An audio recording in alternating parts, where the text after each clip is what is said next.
இதுக்கு பருத்தி மூட்டை கோடவுன்ல இருந்திருக்கலாமே. கொளத்தூர்ல கரூர் மாதிரி பண்ணணும்னு சொல்லிட்டு திரு கமிஷனர் அருண் முற்பட்டாரு. அதனாலதான் போலீஸ் ஃப்ரீ ஜோன் ஆக்குனாங்க. சிட்டி கமிஷனர் மிஸ்டர் அருணுடைய பேச்சை கேட்டுட்டு இந்த வீடியோ ஆதவ் அர்ஜுனா எலெக்ஷனுக்கு முன்னாடி பேசினது. எலெக்ஷனுக்கு முன்னாடி ஆதவ் அர்ஜுனா மட்டும் இல்லாம திரு என் ஆனந்த், டிவிகேவை சேர்ந்த நிறைய பேர் இந்த அலிகேஷன் வச்சிருந்தாங்க. அருண் ஐபிஎஸ் டிஎம்கேக்கு ரொம்ப ஃபேவரா இருக்காரு, ரிவெஞ்ச் எடுக்கிற மாதிரி நிறைய விஷயங்கள் பண்றாரு அப்படின்னு சொல்லியிருக்காங்க. இன்ஃபேக்ட் நம்மளோட சிஎம் விஜய் பாத்தீங்கன்னா எலெக்ஷனுக்கு முன்னாடி எலெக்ஷன் கமிஷனுக்கு அருண் ஐபிஎஸ் டிரான்ஸ்பர் பண்ண சொல்லி ரிட்டன் பெட்டிஷனே ஃபைல் பண்ணிருக்காங்க.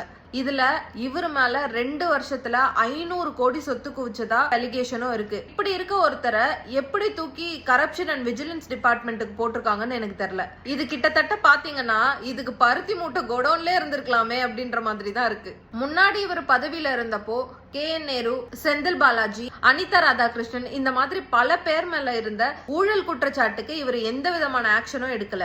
இப்ப மட்டும் இவர் ஆக்ஷன் எடுப்பாருன்னு எந்த விதத்துல நம்ப முடியும்? ஒருவேளை அருண் ஐபிஎஸ்ஸையே வச்சு இவங்க மேல எல்லாம் ஆக்ஷன் எடுக்க வச்சா மேபி நாங்க பேசுறதெல்லாம் தடுக்கலாம். எஸ்பெஷலா இப்ப KN நேரு மேல இருக்க கேஸ எஸ்கலேட் பண்ணிருக்காங்க.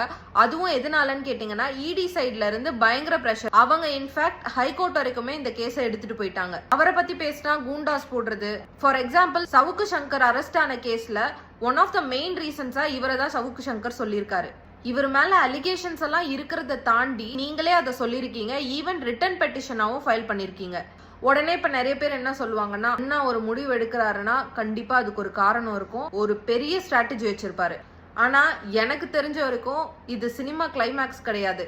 நான் படம் ஃபுல்லா வச்சுட்டு கிளைமேக்ஸ்ல ஸ்ட்ராட்டஜி எல்லாம் ரிவீல் பண்ணுவேன் அப்படிங்கறதுக்கு. இப்போ எங்களுக்கு என்ன கேள்வி வருதுன்னா, டிவிகே DMK 2.0 இருக்க போதா இல்ல நிஜமாவே நீங்க சொன்ன மாற்றம் எதையாவது கொடுக்க போறீங்களா?